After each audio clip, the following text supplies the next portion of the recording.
राधे कृष्णा। आज हम श्रवण करेंगे श्रावण मास के शुक्ल पक्ष की पवित्र एकादशी की कथा। नमो विश्वरूपाय विश्वस्थित्यंत हेतवे विश्वेश्वराय विश्वाय गोविंदाय नमो नमः। नमो विज्ञान रूपाय परमानंद रूपिणे कृष्णाय गोपीनाथाय गोविंदाय नमो नमः।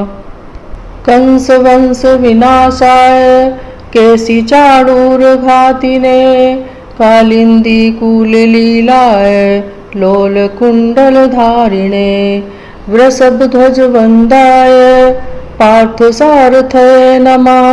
वेणुवादनशीलाय गोपालाय हिमर्दिने। राधे कृष्णा। हिंदू धर्म में एकादशी का विशेष महत्व है।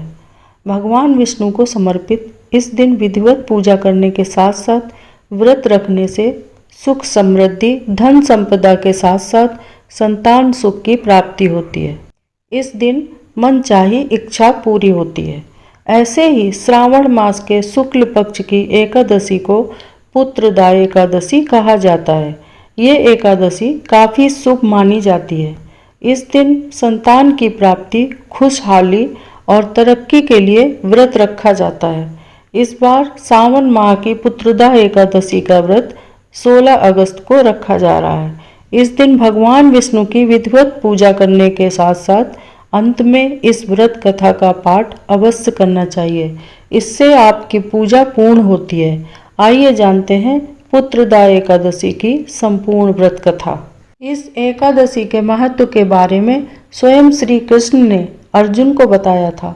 अर्जुन ने एकादशी के महत्व के बारे में सुनते हुए श्री कृष्ण से पूछा, हे प्रभु, मुझे अब आप श्रावण माह के शुक्ल पक्ष की एकादशी की कथा सुनाने की कृपा करें।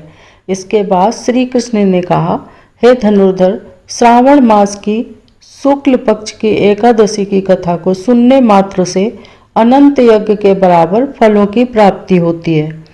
द्वापर युग के आरंभ में ही महिष्मती नाम की एक नगरी थी। इन नगरी में महीजित नाम का राजा राज्य करता था, जो बड़ा ही शांति एवं धर्म प्रिय था, लेकिन उसको कोई संतान नहीं थी, जिसके कारण वो काफ़ी परेशान रहता था।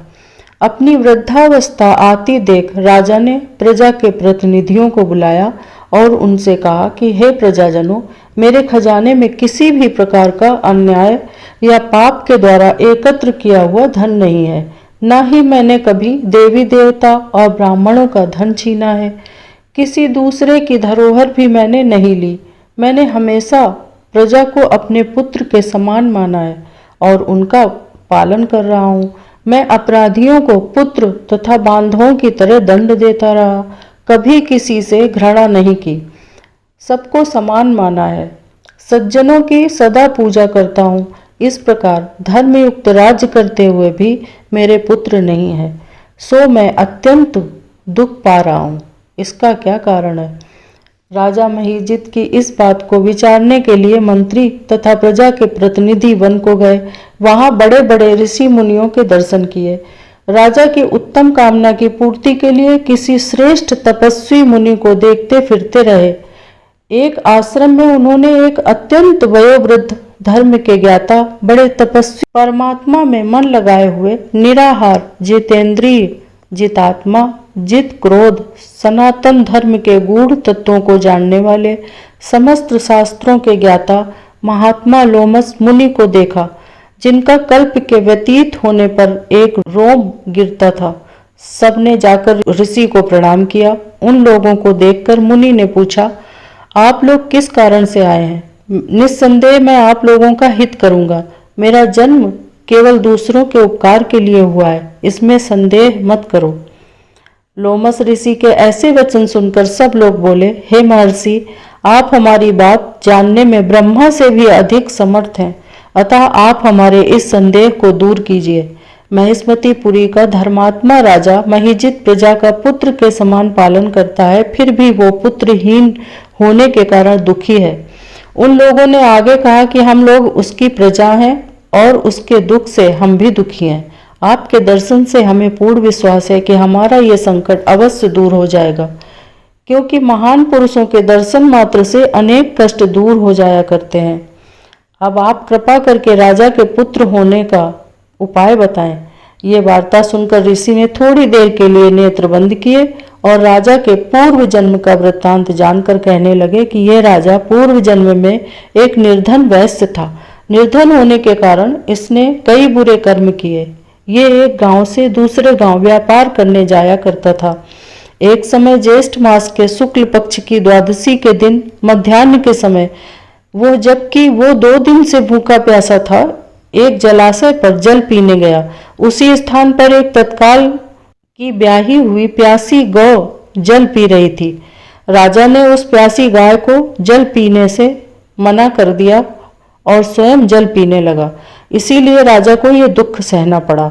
एकादशी के दिन भूखा रहने से वो राजा हुआ और प्यासी गौ को जल पीते हुए हटाने के कारण पुत्र वियोग का दुख सहना पड़ रहा है।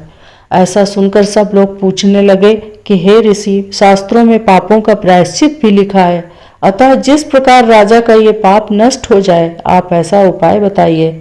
लोमस मुनि कहने लगे कि श्रावण शुक्ल पक्ष की एकादशी को, जिसे पुत्रदा एकादशी भी कहते हैं, तुम सब लोग व्रत करो और रात्रि को जागरण करो, तो इससे राजा का ये पूर्व जन्म का पाप अवश्य नष्ट हो जाएगा।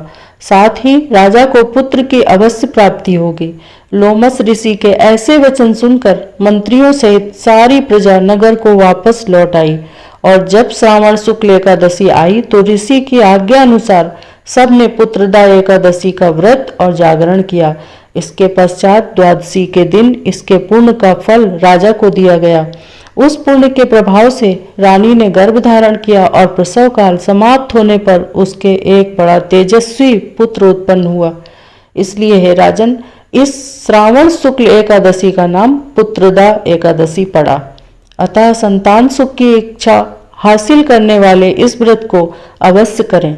इसके महात्म्य को सुनने मात्र से मनुष्य को सभी पापों से मुक्ति मिलती है और इस लोक में संतान सुख भोगकर परलोक में स्वर्ग को प्राप्त होता है। हरे राम राम राम हरे हरे, हरे कृष्ण कृष्ण कृष्ण हरे हरे। ओम नमो भगवते वासुदेवाय, ओम नमो भगवते वासुदेवाय, ओम नमो भगवते वासुदेवाय। श्री कृष्ण गोविंद हरे मुरारे, हे नाथ नारायण वासुदेवाय।